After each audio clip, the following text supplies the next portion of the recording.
Assalamualaikum everyone. This is your pre-recorded video for your FAMES Science SASA review. I am Norhidaya Bimalado and this is I will be your lecturer for your science review this week. So let us start. Number 1, another name for immunoglobulin is what or from what on the choices. So letter A, heterochromatin, letter B, nucleoli, letter C, extracellular, or letter D, antibodies. Let us focus on the word immunoglobulin. So ano nga daw ba ang another name ng immunoglobulin? From immunoglobulin, we have here the root word immuno, right? So, immuno from the word immune. From the word immune, saang choices ba related ang immune or the immune system, okay? Sa heterochromatin ba? Sa nucleoli? Sa extracellular? Or sa antibodies? Of course, it is related to the word antibodies. So, we can already say that number 1 answer is letter D. Heterochromatin class is one of two forms of DNA in nucleus. No? One is the euchromatin. Sulat natin dito.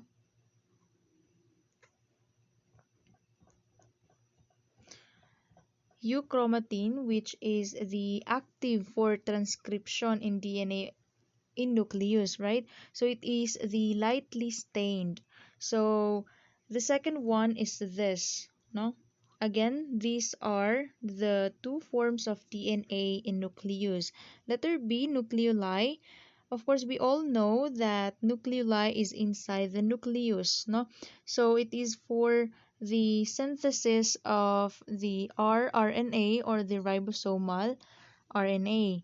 And then extracellular is all of the materials that is situated or occurring outside a cell.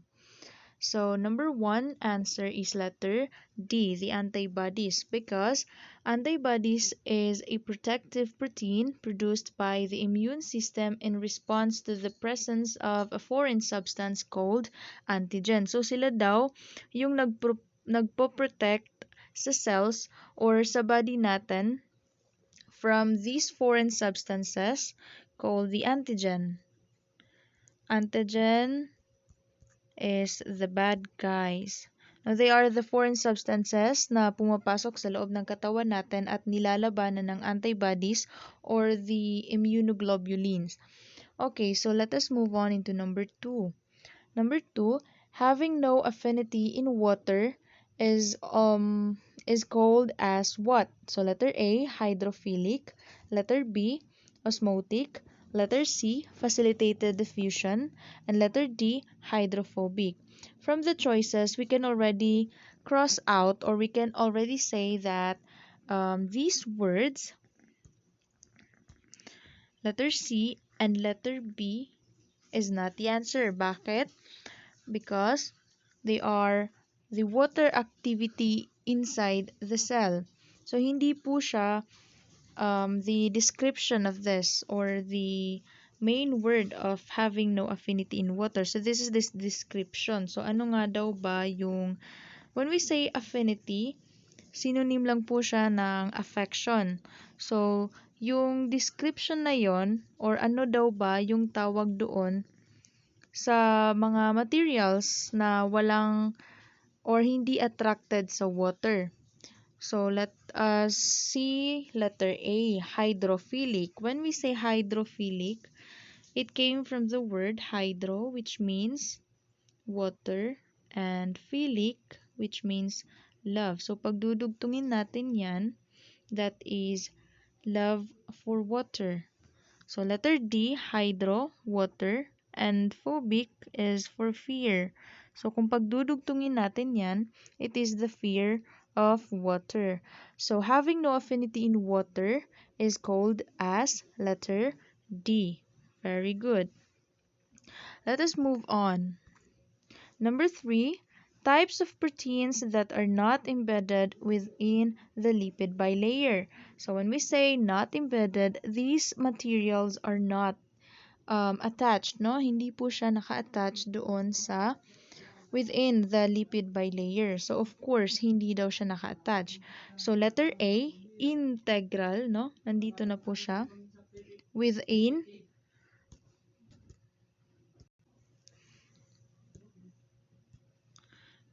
again within, and integral.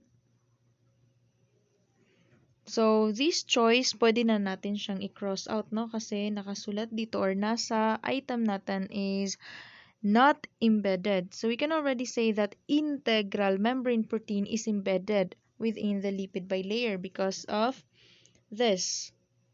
Mata-mata lang yan, class. So, letter C, plasma membrane, and letter D, cell membrane, we can already, or we can cross these words out too because cell membrane is just the plasma membrane and plasma membrane is the cell membrane. Magkapareho lang po sila, no? It is used, so again, plasma membrane and cell membrane is just the same. So cross out and cross out. So we are left with letter B, peripheral membrane protein. So this is the answer. Number 3 answer is letter B. Plasma membrane and cell membrane is not embedded within the lipid bilayer. It is outside because they protect the cell. Number 4. Number 4 constitute one family of molecular motors. They move along the microtubules toward the minus end of the tubule. So, this word, no, nakikita natin to siya or na-meet natin to na word in our previous discussions during your, I think that is second year, no? Muscular system. Because microtubules, isa yan sa mga magkakapatid na si microtubules, again, yung pangalawang kapatid niya, si actin filament, at yung pangatlo, si intermediate.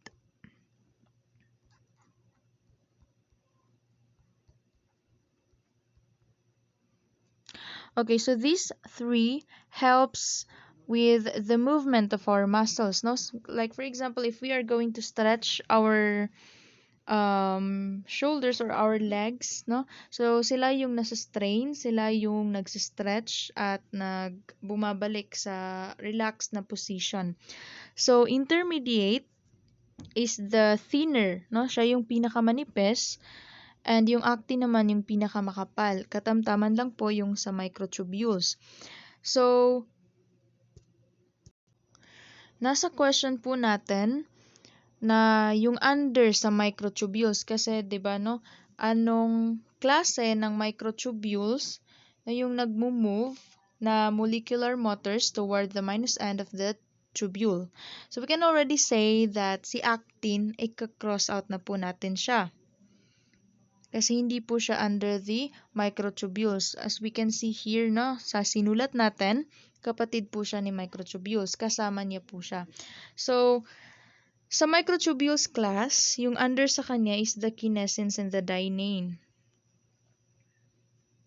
Yung axonimal is just under the dynein also. So, cross out. So, in the item again, balik tayo.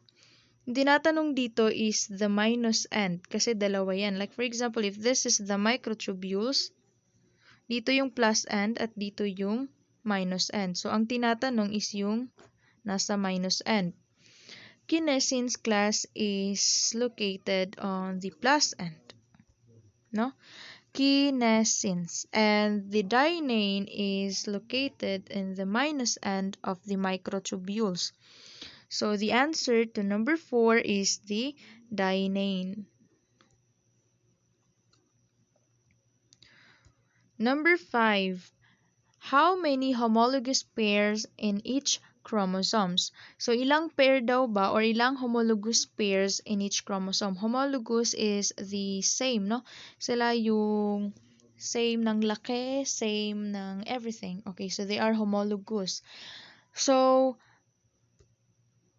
included here in the homologous pairs na sinasabi of chromosomes is the autosomes and our sex chromosomes.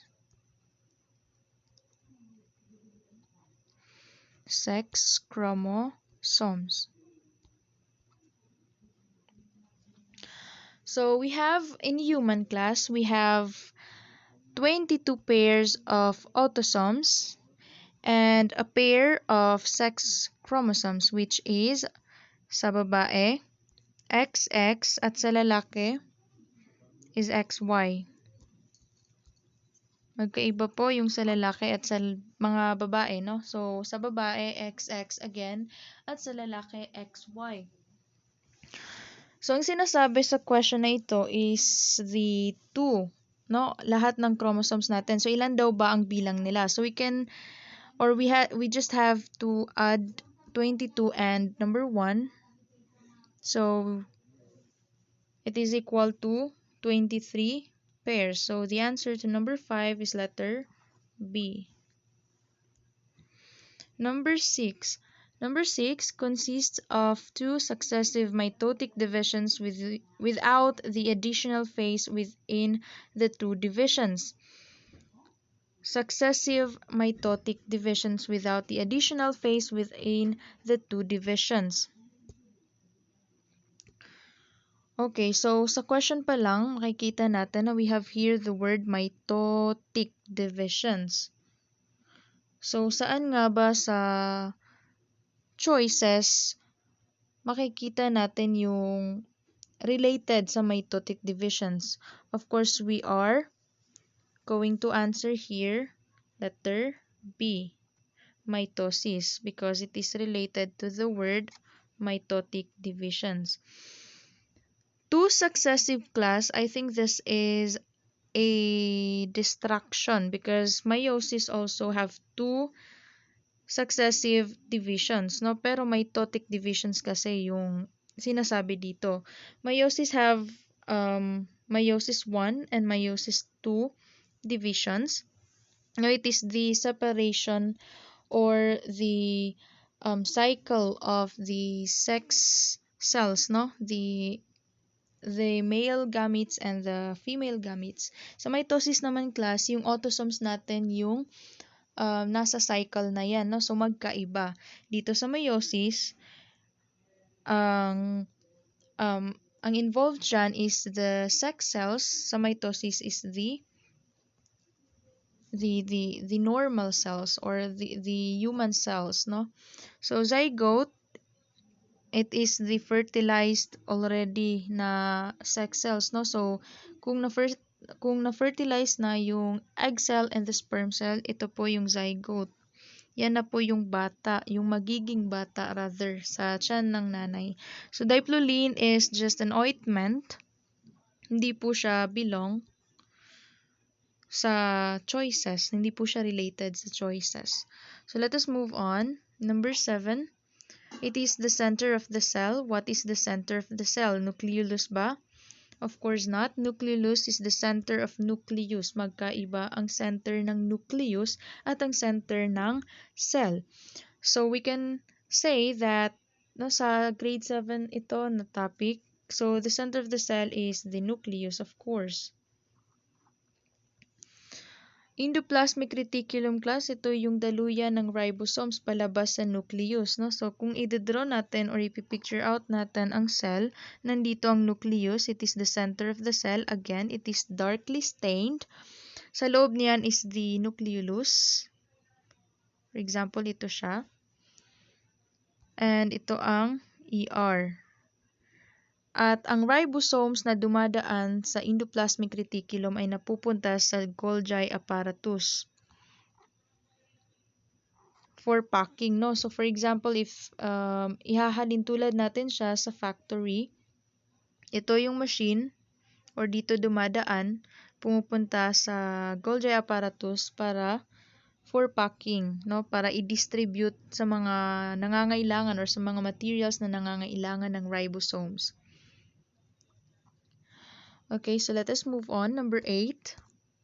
Simple movement through the membrane caused by the random motion of the molecules of the substance. So it is the simple movement rather. Simple movement through the membrane caused by through the membrane, no?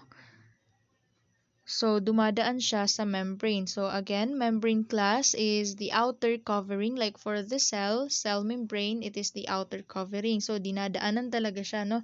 So, may nag-enter, may nag-exit na mga materials through the membrane. It is the simple movement through the membrane caused by the random motion of the molecules of the substance.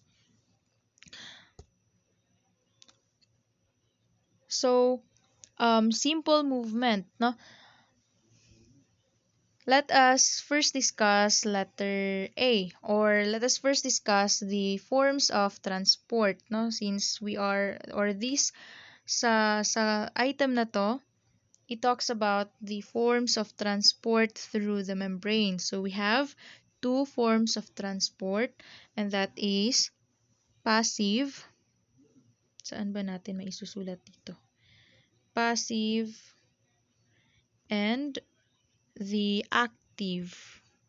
Kung saan, sa active po, gumagamit po siya ng ATP.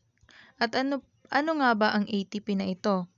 Again, ATP is produced from, or it is synthesized in our mitochondria. It is, kumbaga ito yung battery, no, na pinoproduce ng mitochondria natin. It is the energy source of every materials inside our body.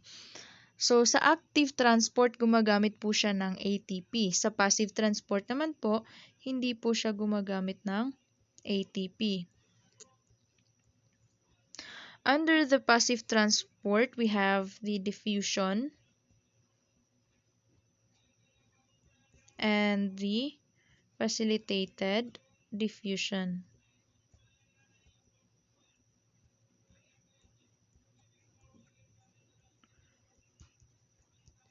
And under the active transport, under po sa kanya is si pumping.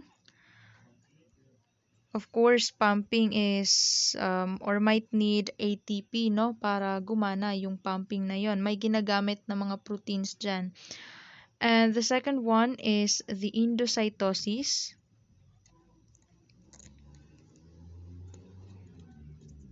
Yung paggamit ng materials para pumaloob sa material na yon or sa cell, or exocytosis para pumalabas, no? Paggamit ng ATP para magpalabas ng materials from that material or from the cell.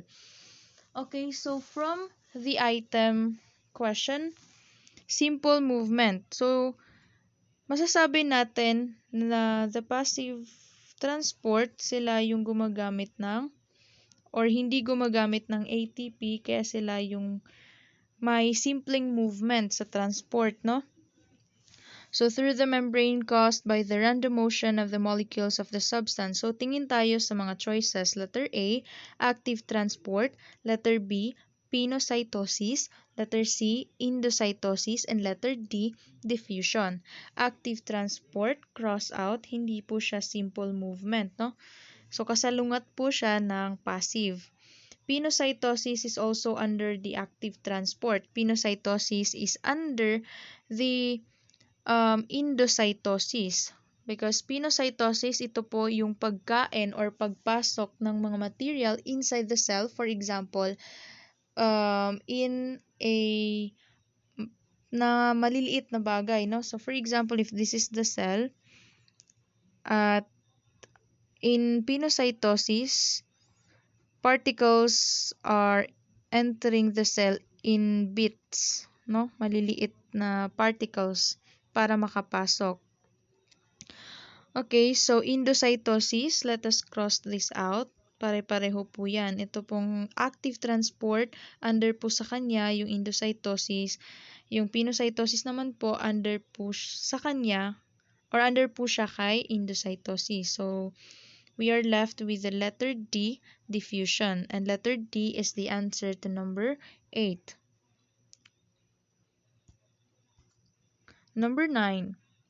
A very large particle enters the cell by a specialized function of the cell membrane.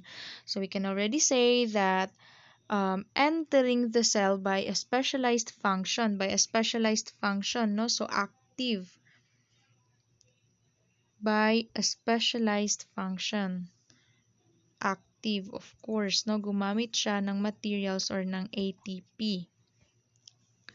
And it enters the cell. So, base sa na-discuss natin kanina, for entering the cell, ano ang transport or ano ang movement? It is the endocytosis.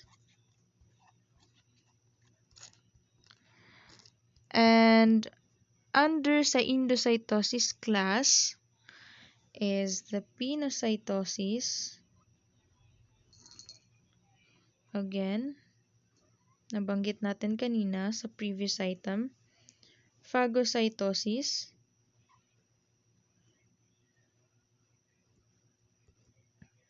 And receptor-mediated endocytosis. Yung gumagamit na siya ng receptor para makapasok, no? Mediated endocytosis. Sa pinocytosis class, ito yung pag-enter ng mga substances na maliliit na particles lang sila, no? So, for example, ito siya, and so, papasok siya, no? So, in a bit. Hindi katulad ng phagocytosis na sa malalaki pumapasok. Malalaking substances pumapasok, no, sa paloob ng cell.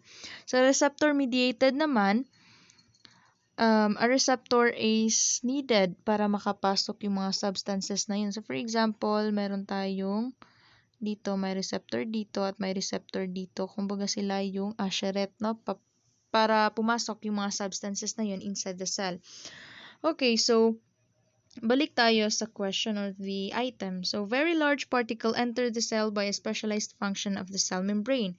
Very large. Again, yung pinocytosis is in bit size, no? Maliliit na particles yung nag-enter sa cell by a specialized function. So, sa question is the very large particle. So, nasaan sa mga choices ang answer? Letter A, endocytosis ba? Letter B, pinocytosis. Letter C, phagocytosis. Or letter D, diffusion. Of course, the answer to that is letter C. Number 10. The movement of an entire cell in relation to its surroundings, such as movements of white blood cell through tissues. It is the movement, no? Kung paano daw ba nagmo-move yung entire cell with relation to its surroundings, such as the movements of white blood cell, no, katulad daw yung pag-move ng white blood cell through tissues. So, paano nga ba mag-move ang white blood cell? So, let us discuss each choices, no? So, letter A, pseudopodium. Pseudopodium class is just the part of a cell. So, for example, if this is the white blood cell, itong feet po niya, that is the pseudopodium. So, hindi po siya yung movement, no? Hindi po siya yung movement. So, let's cross this out.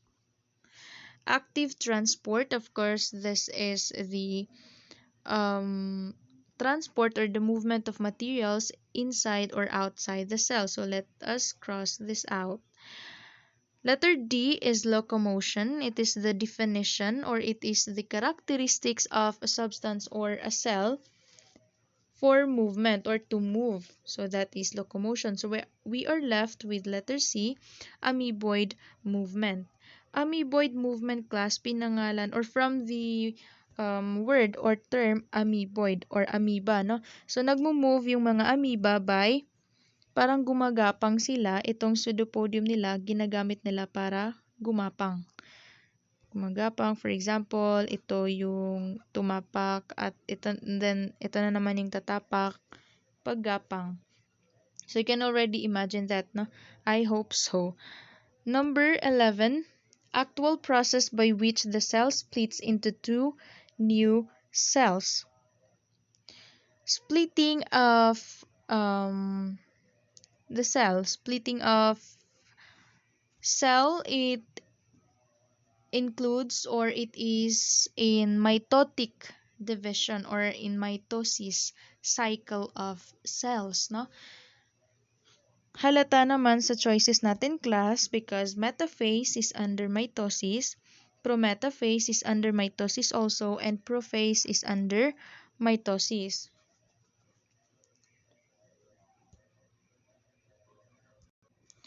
So again, we have two cell cycles, which is the mitosis and the meiosis, wherein meiosis involves the sex cells and the mitosis involves the human cells. So sa mitosis class, we have under sa kanya is the PMAT. Yung abbreviation. Ito siya is the prophase, yung metaphase, anaphase, and telophase. So, yan yung pagkakasunod-sunod, no? So, prometaphase po is before, no? Sa pagitan ng prophase at ng metaphase. Sa meiosis naman po, dalawa po yung division na nangyayari dyan. It is the meiosis 1 and the meiosis 2. Meiosis 1, meron po siyang prophase 1, metaphase 1, anaphase 1, and telophase 1. Sa meiosis 2, meron po siyang prophase 2, metaphase 2, anaphase 2, and telophase 2.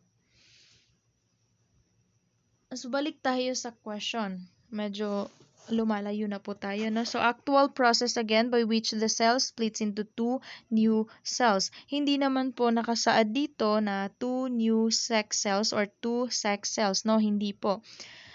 Nakasaad po dito is two new cells. Kaya po masasabi po natin na ang human cells po yung tinutukoy. And the human cells splits only in mitosis cycle. Mitotic cycle, mitosis cycle, it is just the same. Number 12, duplicated but still attached chromosomes are what? So, isa-isahin natin or let us isa-isahin natin yung choices. All choices, the letter A, centromere, letter B, decondense, letter C, mitosis, letter D, chromatids. All of these choices are connected to the chromosomes or the word chromosomes. So, isa-isahin natin. Letter A, centromere. Centromere is the central part of the chromosomes or the chromatids.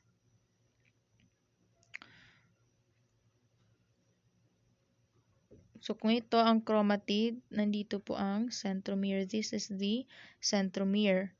So, when we say decondense, for example, kung yung DNA po natin is in decondensed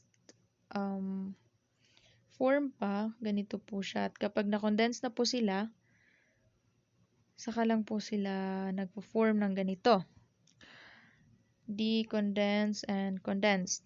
So, mitosis, again, this is the cycle. No, it is the process of duplicating the chromosomes or the cells. And chromatids is the duplicated but still attached chromosomes. Yes, number 12 answer is letter D because chromatids is this. Ito po yung mga chromatids.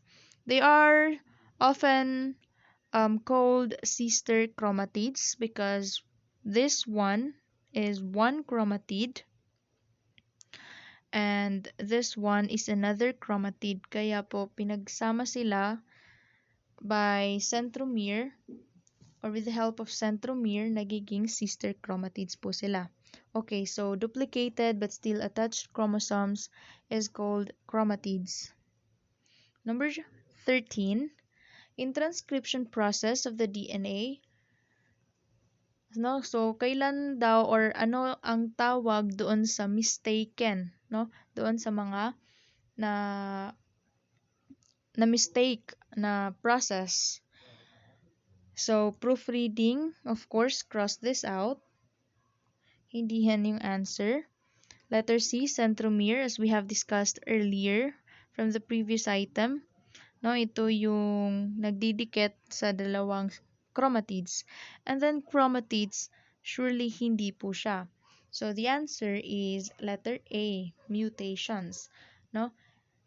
Maaaring answer ninyo ay proofreading, pero hindi po, no? So we can or look at the word mistake. Sa kahit saang anime or manga, kapag nag-mutate ang bagay-bagay, that is a mistake, right? So, the result of that is a mutant. So, a mistake result is mutant, and the process or the mistaken process is the mutations. Number 14. The newly formed chromosomes remain attached to each other. So, I think the meaning of this items is ano daw ba ang kumbaga ano daw ba ang nag-attach no sa newly formed chromosomes, and we have already discussed about that earlier. It is the centromere, because centromere attaches two chromatids no to become or na para maging sister chromatids, no. It is duplicated. Again, sister chromatids are duplicated and it has the same. Okay, so number 15. Not miscible with either the extracellular fluid or the intracellular fluid. When we say not miscible, it is a property kung saan hindi po napagmimix ang dalawang liquid. And the example of that, or one example of that, is the oil and water. Example is the oil and water. Kapag pinaghalo ang oil and water, pumapaibabaw ang oil, and they are immiscible or they are not miscible. Not miscible ang tawag po dyan. Okay, so from the choices, the carrier proteins, these are proteins na ang function is to carry something. So clearly it is not the answer. Letter A, channel proteins. Ito yung mga proteins na ginagamit para daluyan ng materials, no, inside or outside something. Letter B, transport proteins. Pareho lang po yan sa carrier proteins. So we are left with letter C, lipid bilayer. Halata po na sa lahat ng choices, siya lang po yung walang proteins. Kaya siya po yung answer, or siya yung, or maybe sa ibang mga choices, ito yung may pinakamalaking posibilidad na hindi or siya yung answer, no? Okay, so lipid bilayer. Alam niyo ba yung kung ano, are you familiar with how a lipid bilayer looks like? So, gamitin natin sa hydrophilic at si hydrophobic. Sa lipid bilayer, ganito yung mukha niya. Like, kung or if we are to zoom in the the covering of the cell, ganito po siya, no? So, this is the lipid bilayer. We have here the heads and the tails. And heads are hydrophilic, whereas tails are hydrophobic. Kaya po, pili lang po talaga yung substances or materials na nakaka-enter or nakakalabas outside or inside the cell, no? Because nafi-filter po yan sa tails. Sa kahit ano pa man ang pagkakahilig ng substances ng heads, nafi-filter pa rin po yan sa tails. At nagkakos po siya ng immiscibility. Okay, so the answer to that is letter C. Number 16, process of net movement of water caused by a concentration difference of water. So it is the process of net movement of water, By the word, by this words, movement of water, we can already cross out the word active transport, because active transport involves large materials or substances, or yes, materials and carrier proteins. So we are left with diffusion and osmosis. Diffusion and osmosis have something to do with the water movement inside the cell. So sa diffusion, it is the simple, no? Again, it is the simple transport or a simple form of transport. So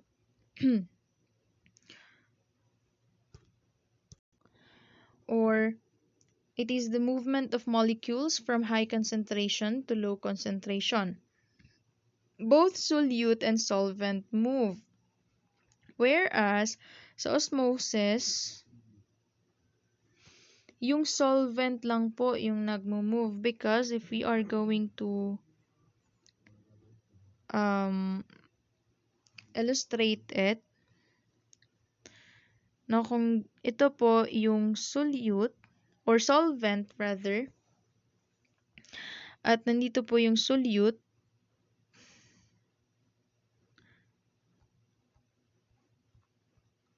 marami po sa kabila. The movement, osmosis is the movement of solvent across a semi-permeable membrane from high to low solvent concentration. So, ang nangyayari po sa osmosis, yung solvent daw po nag-move siya from high to low solvent concentration, no? Para mabalance po yung number, or yes, mabalance po siya. So, ang nangyayari, because of the movement of the solvent, na mabalance po siya.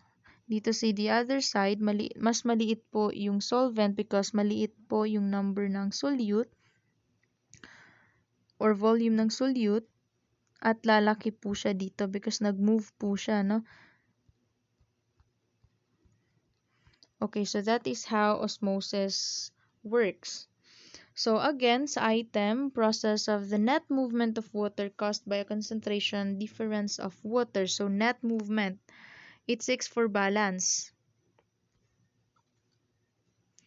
And the answer to that is letter D. Again, it seeks for balance, no? So the answer to that is letter D, osmosis. Number 17, which of the following statements concerning platelets is incorrect? Okay, so platelets, ano nga ba ang mga characteristics ng platelets at saan sa mga choices na ito ang hindi characteristics ng platelets? Platelets are not true cells, but they are instead classified as cell fragments. So, hindi po sila true cells, hindi po sila kasinlaki ng cell or ng red blood cell, because red blood cell are cells. They are merely a fragment, no? Yung mga tipak ng red blood cells, for example. Okay, so letter A, they contain DNA daw. Letter B, they are roughly disc-shaped. Letter C, they have little ability to synthesize proteins. And letter D, they are between one half and one-third the diameter of the red cell. So, unahin natin yung letter D. Letter D, characteristic daw ba ng platelets yung diameter nila is one half or one-third of the red cell? Of course, it is, no? So, check letter D. Check. Because platelets are merely a fragment of cells, no? Yung hindi po siya kasing laki ng cells. So, mas maliit po siya kesa sa cells. So, they are one half and one-third the diameter of the red cell. So, letter C, they have little ability to synthesize proteins. Of course, they have little ability to synthesize proteins. Letter B, they are roughly disc-shaped. Yes, of course, that is true. They are roughly disc-shaped because they are merely a fragment again. So, if we're going to illustrate it, kung ito yung red blood cell, no, this portion only, kung matitipak siya from the cell, that will become the platelet. At hindi po siya shaped like a disc, no? So, yes, they are roughly disc-shaped. So, we are left with letter A, and letter A is the answer to number 17. Number 18. What blood cells is manufactured in bone marrow? Saan nga ba located ang bone marrow? Or ano nga ba ang bone marrow? Bone marrow, nababasa natin dyan, it has the word bone.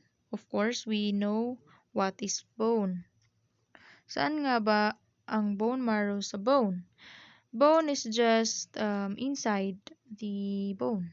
Bone marrow rather is just inside the bone. At napoproduce dito sina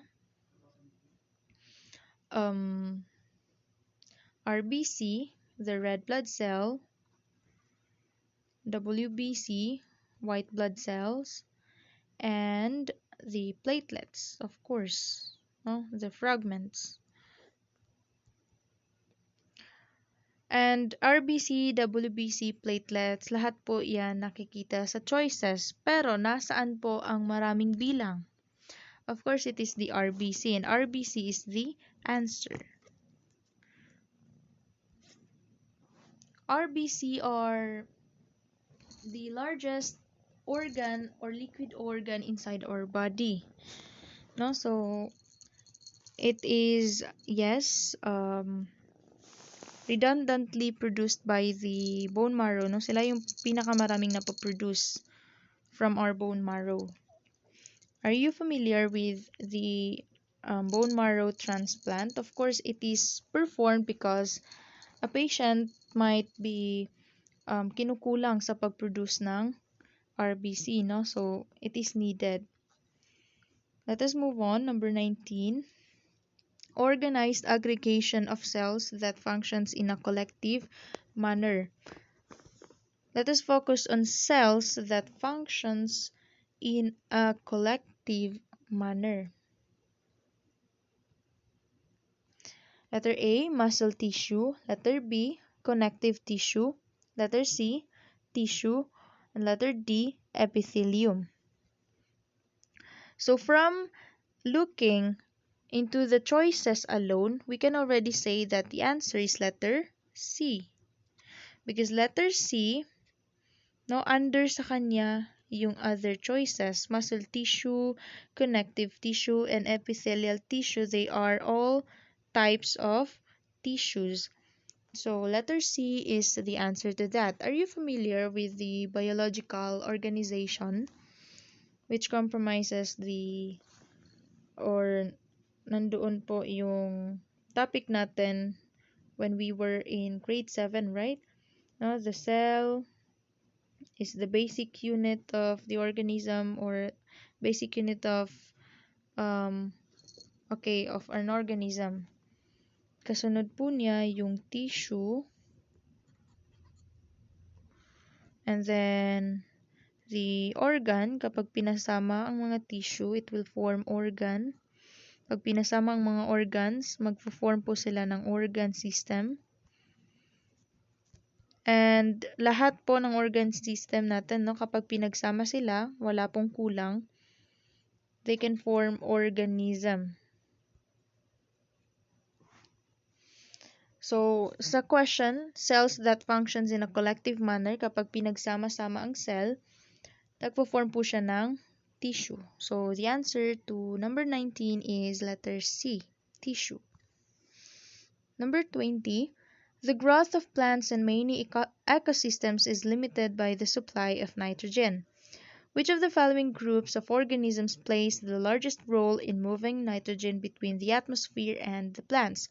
Of course, growth of plants involves the supply of nitrogen. Kung wala ang nitrogen cycle, it has the a role sa paggrow ng mga plants natin. At ano daw bang mga organisms ang needed sa pag-produce or sa supply ng nitrogen in moving nitrogen between the atmosphere and the plants? Okay, it involves the atmosphere and plants. So we can cross out from the choices, letter A, bacteria, letter B, earthworms, letter C, insects, and letter D, protists.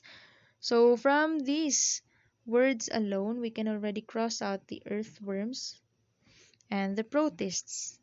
Wala po silang kinalaman sa atmosphere at sa plants, no? And protist is another kingdom, kumbaga,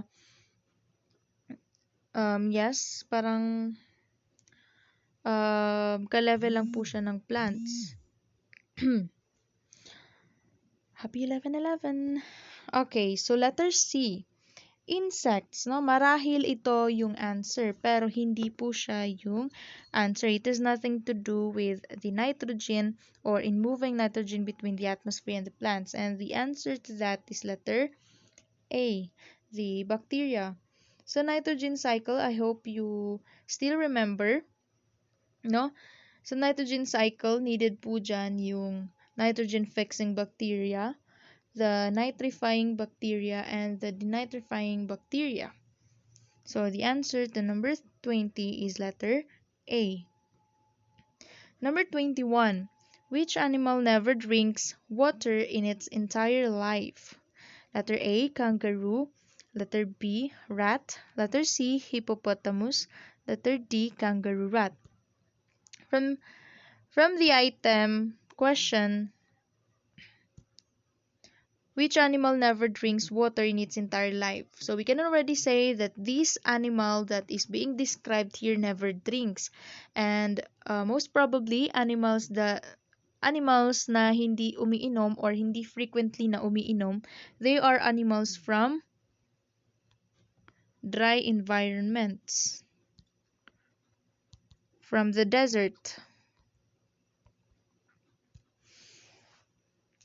At kapag narinig natin ang word na desert, alin sa mga choices ang pwede na nating i-cross out?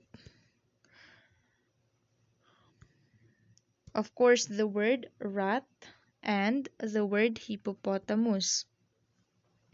So we are left with kangaroo and kangaroo rat. And kangaroo needs water for their kins.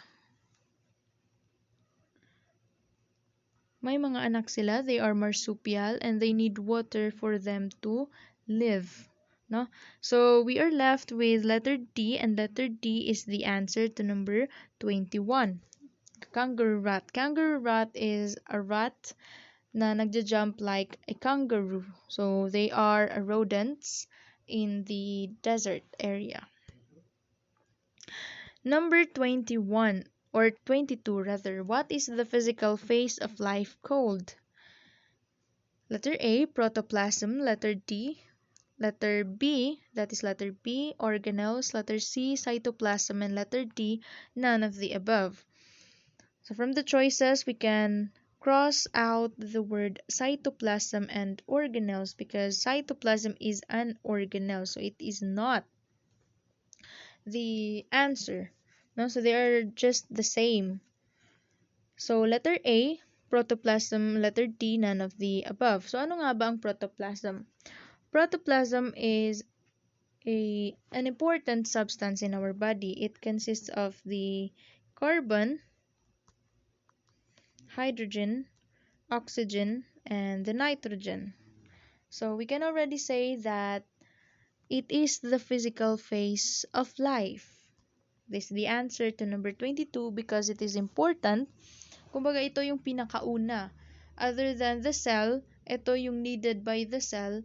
Syempre kasi sa cell, meron po siya or nasa loob, napapaloob po sa kanya yung mga organelles. Example is the cytoplasm. But cytoplasm is made up of the protoplasm. Kung wala po ang protoplasm, wala pong cytoplasm. Kung wala ang cytoplasm, wala ang mga or any organelles, wala po ang cells. Okay, so the physical phase of life is the protoplasm. Number 23. In meiosis, again, this is the cycle or the sex cell cycle. DNA replication occurs where? Letter A, in prophase. Letter B, before prophase. Letter C, and metaphase.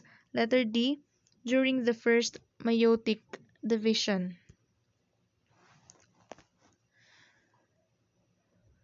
So, sa meiosis ba daw, no? Where do DNA replication occurs? Of course, it occurs before the prophase. The answer to number 23 is letter B. Because before prophase is the mitotic division, no? So, sa mitotic division, doon po nangyayari ang DNA replication. Because sa meiosis, dyan na po nangyayari yung pagka-crossover ng mga DNA or the the segments in the chromatids or in the chromosomes.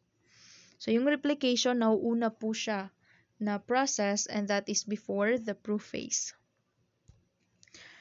Number 24, blank tissue detect and coordinate information about environmental changes and control responses to those changes.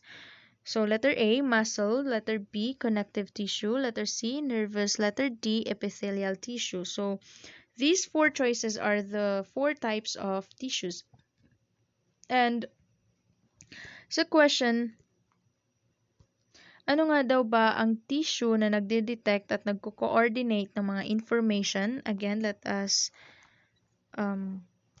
underline the word detect and coordinate information about environmental changes and its control responses.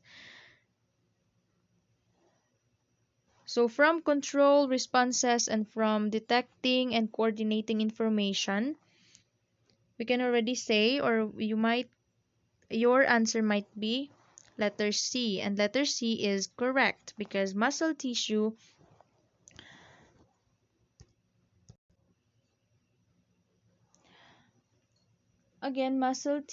is the tissues in our muscles, and connective tissue, it only supports other tissues and build it together or bind it together.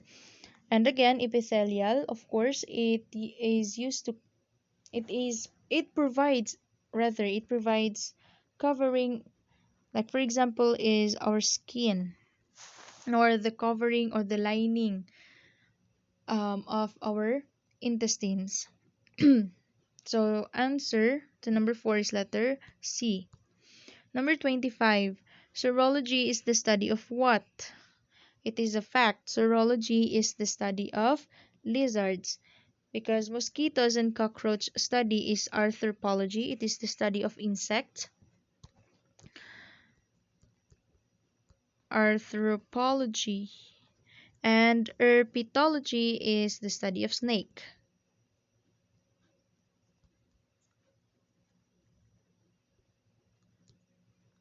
So we're left with letter B, lizards, and study of lizard is serology. Number 26, which is the smallest flightless bird? So All of these choices, letter A, kiwi, letter B, ostrich, letter C, penguin, letter D, rhea or rhea, all of these are flightless bird. So ano nga daw ba ang pinaka-small na flightless bird? Of course, it is not the ostrich. Clearly. And ostrich and rhea are just the same. Kumbaga magpinsan or magkapatid, pareho lang po sila. Penguin and kiwi. Have you seen kiwi? Ang liit po nila, para po silang kasing laki ng thumb. So, the answer to number 26 is kiwi. Penguin, of course, we all know that penguin, no? Their size varies, may malalaki, may maliliit. And they are also a flightless bird. So, kiwi is the answer. Kiwi, sa pangalan pa lang, no? Parang maliit na. Let us move on. Number 27. Which organism is an autotroph? Of course, autotroph is a kind of nutrition para sa mga animals or organisms, no? Another form or another type of nutrition is the heterotroph, or another type of organisms with relation to their nutrition. Number 1, again, autotroph. Number 2, heterotroph. Heterotroph, sila po yung mga organisms na kailangan kumain ng other organisms or kailangan mag-take, maging predator ng prey or ng other organism para mabuhay, para sa nutrition nila. So, they are heterotroph. One example to that, or a common example of that, is us, humans, no? We eat other organisms like, or other species like the plants or the animals, meat, chickens, or ano pa dyan, because we are heterotroph, no, for our nutrition. And autotroph, these these organisms do not need another or other organisms to live, no, to eat. Kailangan lang po nila is the sunlight at water para mabuhay, para mag-produce or gumawa ng sarili nilang pagkain. Okay, so from the choices, letter A, frog, letter B, lion, letter C, mushroom, letter D, maple tree. Saan ba ang autotroph, no? The question, saan ba ang autotroph sa apat na yan? Cross out po natin yung frog. Of course, they take or they intake insects. Kumakain po sila ng insects para mabuhay. Letter B, lion. Kumakain po sila or nagiging predator po sila ng prey nila. For example is a deer, no? So, saladeng. Lion eats deers to, for example, to live. We are left with mushroom and maple tree. And mushroom, sa mga hindi nakakaalam, hindi po siya plants. Others might take mushroom plants, kaya i-correct natin po yan, no? Mushroom are fungi. They are not plants, they are fungi. And fungi are not autotroph organisms, they are heterotroph because they feed on dead plants or decaying woods, for example, to live. Okay, so we are left with maple tree, and maple tree is the answer to number 27 because it is a plant. Maple tree. Maple tree, di ba yan yung tree na mayroong ganito? Yung sa Canada. Okay, so number 28. Which activity is a function of all living cells? Function of all living cells. Letter A, synthesis. Letter B, respiration. Letter C, locomotion, or letter D, digestion.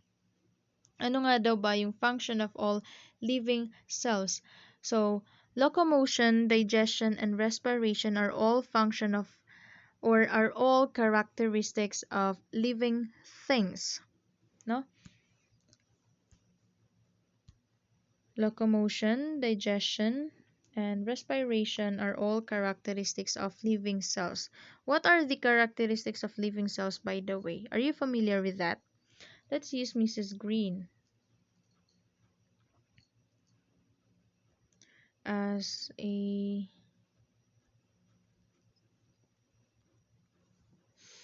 as a as a word not to remember the characteristics of all living things or living organisms.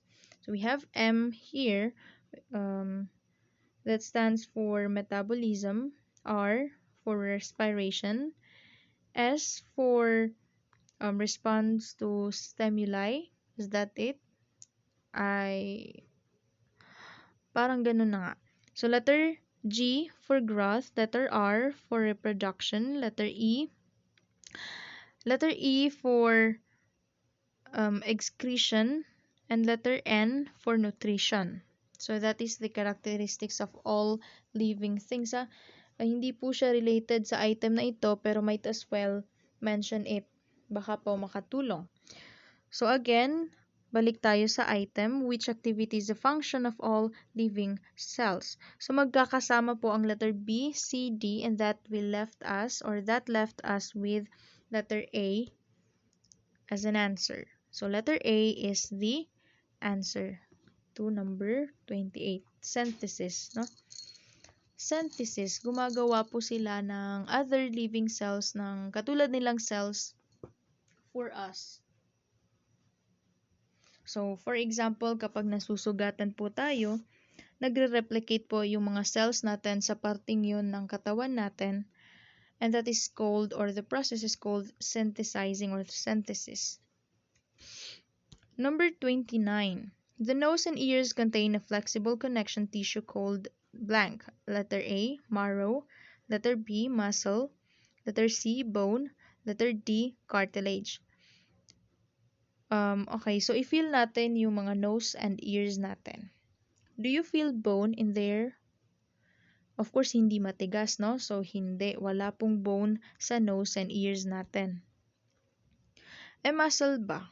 Halin tulad natin yung biceps natin at saka yung sa nose and ears natin. Di ba hindi magkapareho? Of course, muscles is not the answer. And marrow is a part of bone. So we are left with letter D, cartilage.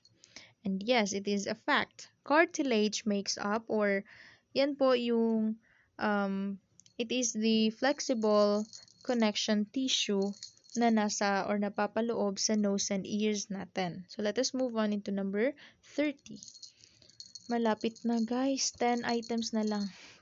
Huwag tayong matulog. I know that you are determined to pass the SASE. So study hard, read lots of lessons or lots of study lectures, no? Okay, so number 30. Why are earthworms hermaphroditic? Let us not focus on earthworms, no? Mag-focus tayo sa hermaphroditic. Hermaphroditic, whatever. Okay, so letter A, they have a single sex organ. Letter B, they develop an organ inside their body. Letter C, they possess both male and female organ. And letter D, they have genes for two contrasting characters. So from the choices, magkapareho po or magkasalungat yung letter A at letter C, kung napapansin po ninyo, no? Sa letter A, they have a cell sex organ. Sa letter C naman po, they possess both male and female organ. So, may isip na po siguro natin na letter B and letter D is not the answer. Kasi wala po silang kinalaman sa away ni letter A at letter C. Okay, so hermaphroditic. Hermaphroditic are those organisms like frogs na meron pong uri ng babae at uri ng lalaki. So, they possess both male and female organ. Letter C is the answer, no? Okay, so number 31. Which of the following organisms can manufacture its own food? Again, we have discussed about that earlier. Now, there are two types of organisms in terms of their nutrition. They are autotrophs and heterotrophs. Autotrophs, they manufacture their own food with the help of or the process in the process of photosynthesis with the help of the sunlight and the water. And the other heterotroph, no, they cannot manufacture their own food. They need other organisms to live or for their nutrition. So letter A, hydrilla. Letter B, yeast. Letter C, mold. Letter D, mushroom. Kung titingnan natin ang mga choices, letter B, C, and D belongs to the same kingdom. At hindi po sila ang answer because yeast, mold, and mushrooms are examples of fungi. They are fungi. They feed on decaying wood, alhamdulillah, dead plants, or other materials for food. They are again fungi. So we are left with hydrilla. Are you familiar with hydrilla? If not, hydrilla are aquatic plants, no?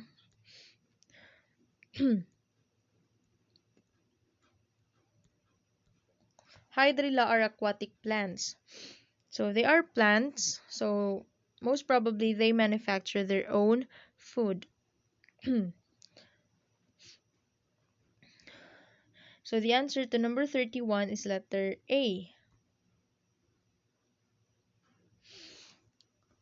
Actually, class, halos lahat ng plants, they are autotrophs. Yes, because I think only two plants are heterotrophs. Number one is the Venus flytrap, no? Yung plants na kumakain ng insect, at may isa pa, I don't know if, I think that is yung plants na may pinakamalaking species or may pinakamalaking diameter ng species, that is, nakalimutan ko na. Siguro alam nyo. You discuss about that, no? Kayong magpa-friends. Baka may alam kayo. Okay, so number 32. Which of the following is a dicot? So, dicot and monocot are napag-aaralan po natin yan when the topic is plant. And I am not familiar of it either, no? I mean, hindi po ako mahilig ng plant. That is why super at dapat inuulit-ulit ko po talaga yung monocot, dicot, and everything or any words na related sa plants. Okay, so let us just summarize, no? So monocot and dicot. Isulat po natin sa baba.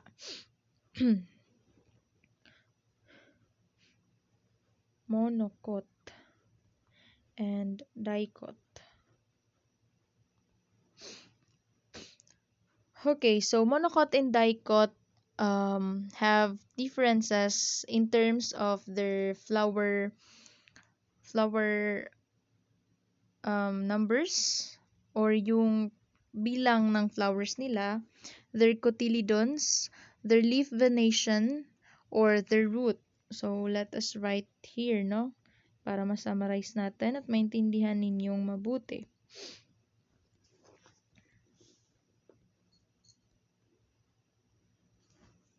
Leaf venation,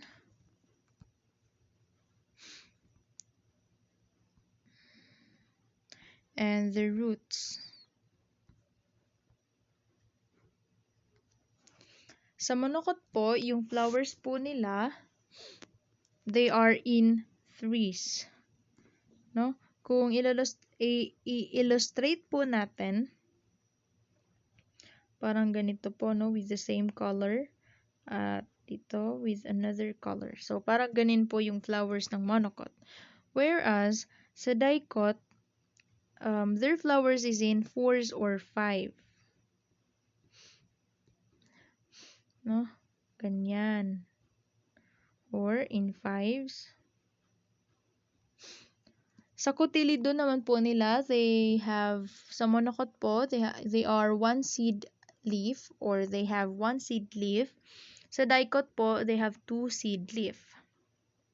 Okay, in terms of leaf venation, venation from the word venation or from the word veins, no? Kung paano yung arrangement ng veins ng leaf nila.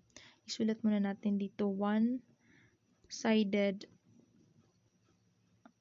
seed leaf rather. Dito po 2. Okay, so sa leaf venation, sa monocot po, their seed is parallel. Ganyan. Whereas, sa dicot, it is knitted. Knitted. So, if this is a drawing of leaf, parang ganito po, no? May mga sanga-sanga yung mga veins nila.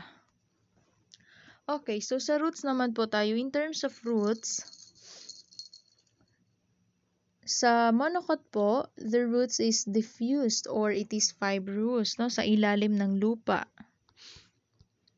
At dyan, yung roots po nila. Whereas, sa root po ng dicot, taproot po yung kinds or the type of root po nila, no?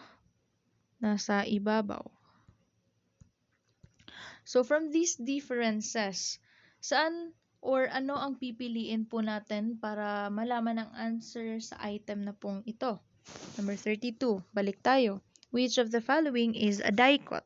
So, isa-isahin natin yung choices. Sa letter A, corn. Letter B, grass. Letter C, guava. And letter D, sugarcane. So, let us use their differences in roots.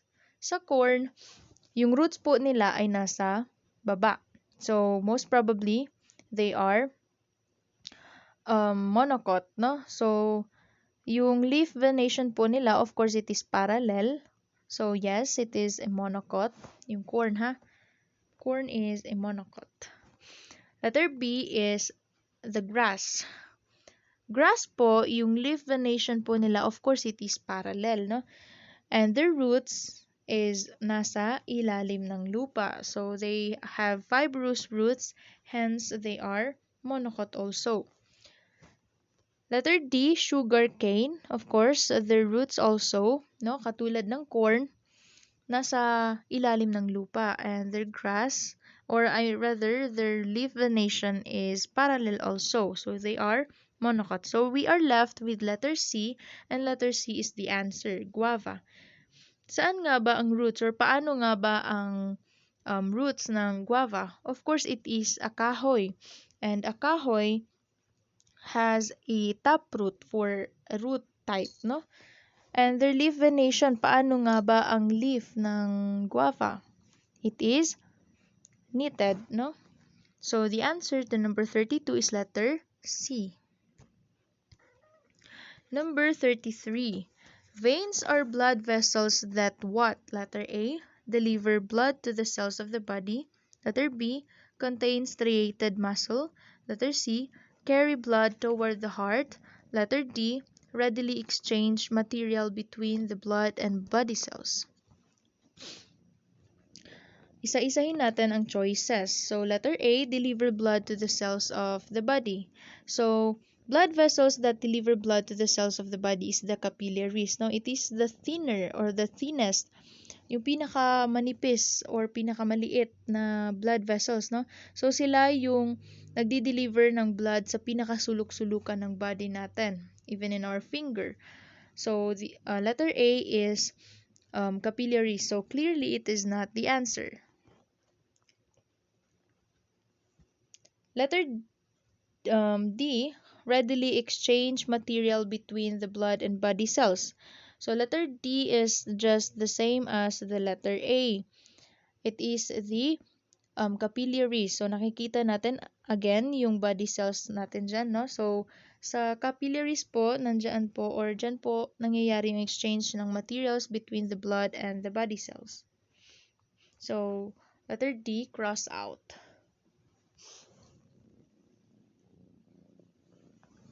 So, letter B, contain striated muscle. Contain striated muscle. Muscle is another, no? It is a cell. Like striated muscle and muscle, yung nandiyan po ng mga blood vessels natin is again the capillaries, no? So again, capillaries po, no, na nararating po nila yung pinakasulok-sulukan ng body natin. And striated muscle also, yung blood vessels po natin dyan is the capillary. So letter B is not the answer. So we are left with letter C. And it is the answer. Veins carry blood toward the heart. So, pakatatandaan lang po natin na ang capillaries, yung function po nila ay sila po yung may pinakamaliliit na blood vessels at sila po yung nagdi-deliver ng blood kahit sa mga pinakasulok-sulukan ng body natin, even in our fingers. Si capillaries yan, no? Of course, we have 3 types of blood vessels in our body, and that is the capillaries, yung kapatid nila, yung kalawang anak, yung veins, katlo, yung arteries.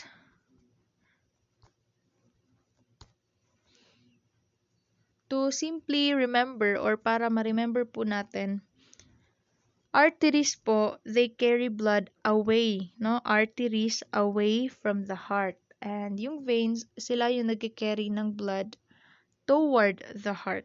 So, the answer to number 33 is letter C.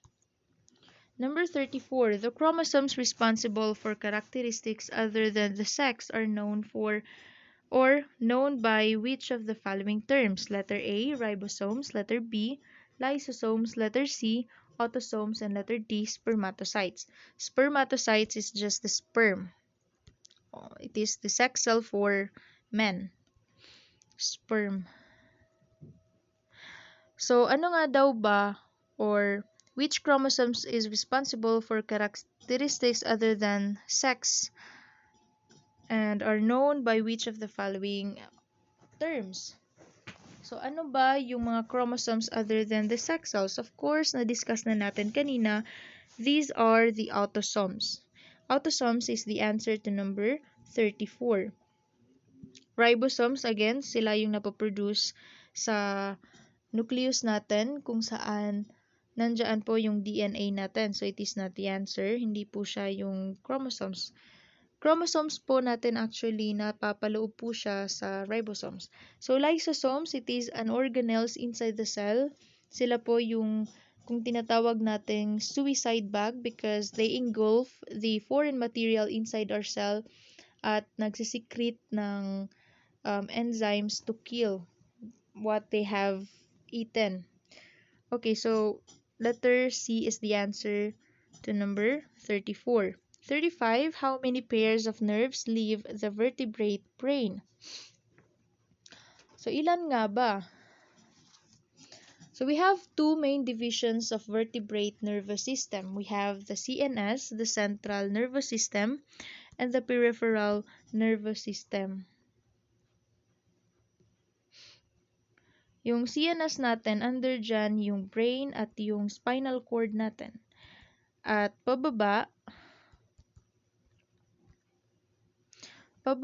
sa peripheral nervous system po natin, nandyan po yung 12 cranial nerve natin.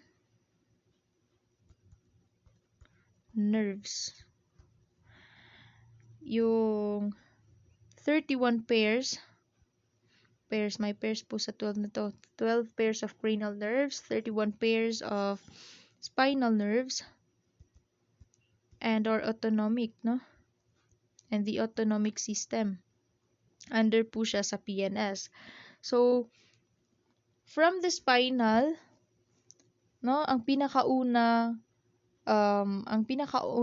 organs na nandiyan is the 12 pairs of cranial nerves. So, most probably, the answer to number 35 is letter B. This is the number 12 because 12 pairs of cranial nerves after the spinal cord. Or after the brain, no? After it leaves the brain. Number 36, a heart with a single atrium and single ventricle is a characteristic of adult what? Letter A, amphibians, letter B, arthropods, letter C, birds, and letter D, fish. Yung amphibians po, meron po siyang 2 atria at 1 ventricle. Dalawa po yung atria niya at isa lang po yung ventricle niya. Sa arthropods naman po, their heart or the heart of an insect, because yes, arthropods are insect, no? So the heart of an insect is a blood vessel called the dorsal vessel. Again, yung heart po ng insect is a blood vessel, no? Ito po ay blood vessel and it is called the dorsal vessel. Now, this dorsal vessel is divided by chambers and separated by valves. So, marami po yung chambers niya. Sa birds naman po, it is just like the mammals, no? It is just like us. Meron po silang 4 chambers, 2 atria, and 2 ventricle. So, we are left with letter D, and letter D is the answer. Fish or fishes have 2 chambers, an atrium, and a ventricle. So, the answer to number 36 is letter D. Number 37. Which of the following is commonly referred to as the master gland because it regulates so many body activities? Is it the pituitary gland? Letter A. Letter B, adrenal gland ba? Letter C, thyroid gland? Or letter D, none of this? The answer to number 37 is the pituitary gland, which we can locate in our brain, no? Sa parte ng brain natin. Pituitary gland is the master gland because it controls the adrenal gland and the thyroid gland as well as the testes and the ovaries, no? So they are glands also. So syempre nagko-control siya ng other glands, ng kapwa niya glands. So kaya siya tinatawag na master glands. Pituitary gland controls or its hormones control other parts of the endocrine system, no? So it is the answer to number 37. It is the master gland. Yung adrenal gland class is found above the kidneys. So it produces hormones that help regulate metabolism, immune system, blood pressure, response to stress, and other essential functions. Whereas thyroid gland is no sa may bituka natin yan. It is a butterfly shape located in the base of our neck. It controls metabolism. Okay, so number 38, malapit na. Tatlo na lang. Excited na silang matulog. Number 38, it is considered the most primitive kingdom. That is primitive. That is not primitive. That is primitive. So, ano daw pa yung pinakaunang nilalang or organism na nabuhay sa Earth? Letter A, Monera or the bacteria ba? Letter B, Protesta. Letter C, fungi. Or letter D, the plants. The answer to number 38 is letter A, the bacteria. Because it is said that cyanobacteria is the very first organisms that has lived in the earth. No? Sa kanya daw po nag-evolve ang mga organisms na nabubuhay ngayon. Kaya ito daw po yung most primitive na kingdom. So number 38's answer is letter A. I hope you know these, no? These are kingdom. The kingdom Monera, kingdom Protesta, which consists of the algae and the plant-like and the animal-like. That is the let us skip that, no? Hindi ko matandaan. Pakibasa na lang. Letter C, fungi is another kingdom, no? Example again is the mushroom, molds, and the yeast. So D, plants, and another kingdom is the animal, no? Okay, so those are the 5 kingdoms of organisms. Those are the 5 kingdoms of classifications of everything, or the classifications of the organisms. Okay, so number 39, a cactus is an example of what? Hydrophytes ba siya? Xerophytes ba siya? Mesophytes or pteridophytes? So cactus, of course, alam natin, these are succulents and these plants can only live in dry environments. Okay, so letter A, isa-isahin natin. Letter A, hydrophytes are plants that grows only in or on water. So it is aquatic plants, no? Examples is yung mga water lilies or yung lotus. Of course, it came from the word again hydro, which means water, and phytes or phuton, which means plants. Letter D, pteridophytes. These plants um, are plants that do not have any flowers or seeds. No? They reproduce via spores. Example is the ferns, yung pteridophytes. Yung mesophytes naman class, so they are terrestrial planets or plants rather, which are neither adapted to particular dry nor particular wet environment. So hindi siya nag-grow particularly into dry nor wet environment. So, hindi po siya yung answer. So, we are left with letter B and that is the answer. Xerophytes is the answer because xerophytes are plants adapted to life in a dry or physiologically dry habitat. So, example is the succulents, no? Xerophytes are plants that can live in desert or any dry environment. Zeros, from the word zeros, which means dry, and phuton, which means plant. No, these are Greek words. So the answer to number 39 is letter B. Let us move on into number 40. Number 40. Small organelles containing digestive enzymes is what? Letter A, mitochondria. Letter B, cytoskeleton. Letter C, lysosomes. And letter D, peroxisomes. Mitochondria, of course, who don't know mitochondria? Alam natin lahat na ang mitochondria, definition natin dyan is the powerhouse of the cell. It does not contain digestive enzymes. So, mitochondria is not the answer. Mitochondria is the maker of the ATP. Diyan po nanggagaling yung ATP na kailangan ng cells natin to function. So, cytoskeleton is the backbone of the cell. Siya po yung nagbibigay ng shape ng cell. Peroxisomes, I think nasa animal cell lang yan or sa plant cell. I cannot remember. Please read again. No? So that is not the answer.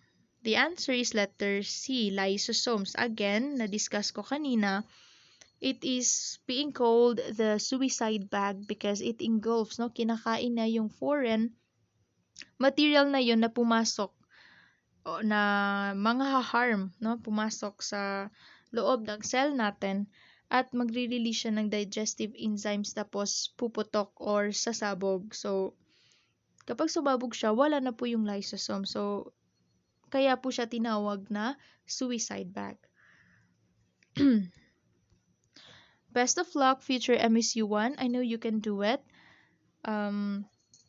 Good luck sa pag-take ninyo ng SASE.